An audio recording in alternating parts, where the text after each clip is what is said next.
Поранешниот председател на Кривичниот суд во Скопје Владимир Панчевски по 2 недели поминати во затвор од чутка денеска излегува на слобода. Судењето за него ќе почне од почеток во апелациониот суд. Причината е грешка во постапката која нашол Врховниот суд, со што временно се укинува првичната пресуда додека апелација не донесе нова пресуда. Телевизија 24 го контактираше адвокатот на Панчевски Петро Јанура, кој го одби нашиот повик и до овие вести не одговори на пораката која му испратив. Тој во Врховниот суд се жалел на повреди на кривичниот законник и законот за кривична постапка, односно повреда на правото за одбрана.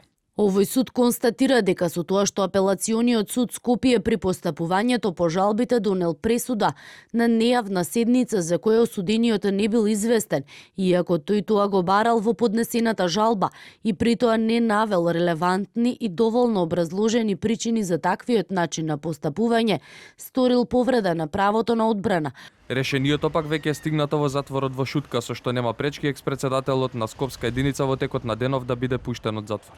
Велешкиот суд во август 2020 година го осуди на 3,5 годишна затворска казна за злоупотреба на АКМИ системот за распределба на судски предмети. Во септември 2021 година апелациониот суд во Скопје ја намали затворската казна на Панчевски на 2,5 години.